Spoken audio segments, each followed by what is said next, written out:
మీ business ఏదైనా మీ ఊర్లో promotion చేయాలంటే అది సుమన్ టీవీతోనే సాధ్యం. ఇప్పుడే సంప్రదించండి. అందరు బాగున్నారండి.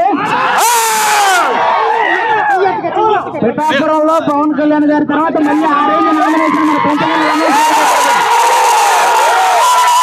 అవునా? మరి పంచకర్ల రమేష్ గారిని ఇక్కడ ఎందుకు ఎంత మెజారిటీతో గెలిపించాలి? ఇక్కడ ఒక ఆయన అంటున్నాడంట, నేను లోకల్ ఎక్కడి నుంచి వచ్చాడు అన్నాడు. అవుతున్నా లేదా? మీరు ఒకటే చెప్పండి, నేను ఊరు మొత్తం దోచేశాను, ఒక్క పని కూడా చేయలేదు, కానీ నేను లోకల్ అండి అంటే మీరు ఓటేస్తారా? నేను దేవస్థానం మీరు క్షమిస్తారా అంటే మీరు క్షమిస్తారా? ఓటేస్తారా అతనికి? మీకు అభివృద్ధి కావాలంటే పంచకర్ల రమేష్ గారికి ఓటేయండి. మీకు అవినీతి జరగాలంటే అవతల వైసీపీ పార్టీకి ఓటేయండి. మీ ఇల్లు కట్టాలంటే పంచకర్ల రమేష్ గారికి ఓటేయండి. మీ ఇల్లు కూల్చాలంటే వైసీపీకి ఓటేయండి. మీకు ఎటువంటి అవినీతి లేకుండా నిజాయితీ గల పాలన జరగాలంటే ఇక్కడ పంచకర్ల రమేష్ గారు రావాలి. పంచకర్ల రమేష్ గారు ఆల్రెడీ 2009లో ప్రజారాజ్యం తరపున గెలిచిన విషయం అందరూ తెలుసుగా. 2014లో టీడీపీ తరపున గెలిచిన విషయం మీకు తెలుసుగా. పంచకర్లతో పెట్టుకుంటే అవతల ఎవరి సీట్ అయినా పంచర్ పడాల్సిందే, అవునా కాదా? మరి ఇక్కడ వైసీపీ వాళ్ళు ఏమంటున్నారు?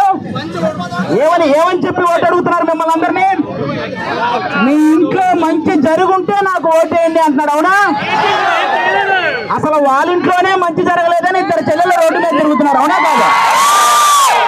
మరి వాళ్ళ ఇంట్లో చేయని మంచి మీ ఇంట్లో ఎక్కడి నుంచి చేస్తారు అసలు, అవునా? ఇంకోటి ఏమన్నాడు, ఫ్యాన్ ఇంట్లో ఉండాలి, సైకిల్ బయట ఉండాలి, గ్లాస్ సింక్ లో ఉండాలి అన్నాడు, అవునా?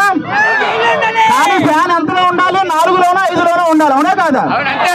మనమే తెలియక లాస్ట్ టైం 150లో పెట్టాం, అందుకే కరెంటు బిల్లులు అన్ని పెరిగిపోయింది. కాబట్టి ఈసారి ఫ్యాన్ రెగ్యులేటర్ మొత్తం తగ్గించి 4లోనో 5లోనో పెడదాం, ఓకేనా? ఇంకోటి ఏమంటారు, సినిమా సింగిల్ గా వస్తుంది, మీరందరూ కలిసి వస్తున్నారు అంటున్నాడు, అవునా? ఇప్పుడు మన ఇంట్లో ఒక దొంగ పడితే నలుగురు కలిసి తరిమి కొడతామా లేదా? మరి రాష్ట్రంలో ఇంతమంది గజ దొంగలు పడితే తరిమి కొట్టాలా లేదా? కొట్టాలంటే కలవాలా లేదా? అందుకే కలిసి వస్తున్నారు, అవునా కాదా? ఇంకా ఏమంటున్నాడు, మేము పొద్దున బటన్ నొక్కితే ఆడవాళ్ళ అకౌంట్ లో డబ్బులు పడుతున్నాయి అంటున్నాడు, అవునా? మరి సాయంత్రం మగాళ్ళు మోటిప్పితే 30,000 పడుతున్నాయి అకౌంట్ లో నుంచి.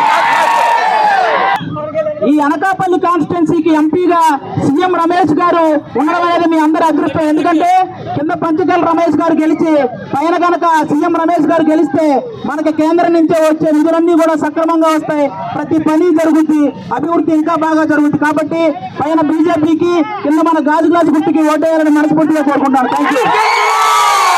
జనసేన. సో ఇక్కడ మనం చూడొచ్చు, భారీ జన సందోహం నడుమ ఇక్కడ ట్రాఫిక్ స్తంభించుకుపోయిందనే చెప్పాలి. ఇదేమైనా పంచకర్ల రమేష్ బాబు నామినేషన్కు ముఖ్య అతిథిగా జబర్దస్త్ ఫేమ్ ఆది కూడా పార్టిసిపేట్ చేయడం జరిగింది. తనదైన శైలిలో అధికార పక్షంపై సెటైర్లు వేస్తూ జన సైనికుల్లో నూతన ఉత్సాహాన్ని నింపారనే చెప్పాలి.